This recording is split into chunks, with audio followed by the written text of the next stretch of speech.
What's going on, guys, and welcome to another episode of $1 Greatness. This time we're going to be talking about multicolored spells, which is going to be any spell of 2 or more colors. First up, we're going to be talking about some ramp spells. We have Avacyn's Pilgrim at 1 mana. It just costs 1 green and taps for 1 white, which anytime you can get 1 mana ramp on a budget, I'll gladly take it. And then there's Growth Spiral. Growth Spiral might not be seen as ramp by many people, but it is ramp because it allows you to play an extra land on your turn. And it also is a cantrip because it draws you a card. So it's going to be replacing itself and let you have more lands than you're supposed to on that turn. Next up are the Signets. We're just going to use 1 slot for all of the Signets. The only ones that you cannot buy for under $1 are, I believe, Selesnya and Dimir. The rest of them fall between the 94-cent and 32-cent price range, which is great. It covers 8 out of the 10 of them, which, like I've said numerous times, 2 mana ramp is still great ramp. Most of the times I don't run anything more than 2 mana for my ramp. Then after that, we also have the Talismans.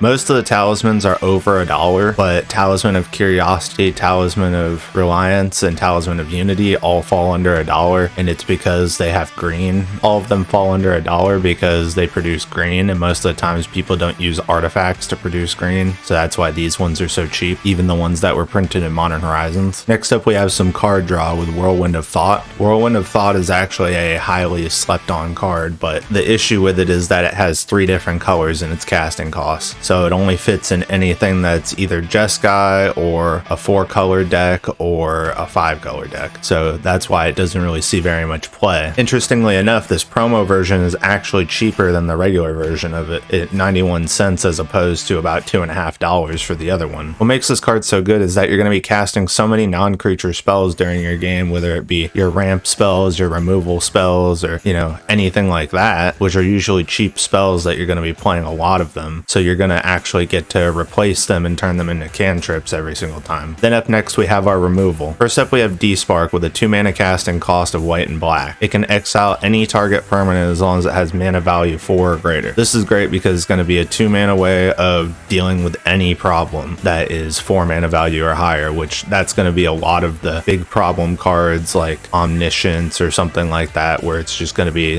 an absolute win con if it's not dealt with. Then after that is Crackling Doom. Crackling Doom, most people don't realize how good this card is. It only costs you 3 mana, and it actually will deal with 3 of your opponent's creatures, and that'll be the 3 strongest of your opponent's creatures. And because it forces them to sacrifice them, it will get around indestructible and hexproof because it doesn't target them. On top of that, you just get the little gravy of dealing 2 damage to each opponent also, which, isn't amazing, but it's, pretty much free stuff. I would still play this spell if it didn't have that. Then next we have Fracture. Fracture is great because it can hit artifacts, enchantments, and planeswalkers, so the only things it can't deal with are lands and creatures, but for 2 mana, that's still a great deal. Then these last 2 cards can actually sometimes be win cons if played correctly. First up, we have Villainous Wealth. Villainous Wealth is great because it's an awesome mana sink for late game. You can pay a bunch of mana into it and be able to get a bunch of spells out of it off of your opponent's library on top of that. So you just pick the opponent that has the best stuff or that you think has the answers that you need, and you can actually come out on top with this, get yourself such a huge valuable lead off of it. Then we have Rakdos Charm, and you're probably wondering why Rakdos Charm falls into the pseudo finisher category, and the explanation is actually really simple. The 3rd mode on Rakdos Charm, each creature deals 1 damage to its controller. If any of your opponents have more creatures than they do have health, you're just instantly going to kill them there on the spot. And as long as you don't have more creatures than you have health, this is pretty much always going to just win you the game. I've been killed multiple times by this just from having a huge board state, and someone was like, oh, well, here's a Rakdos Charm, you're dead. And,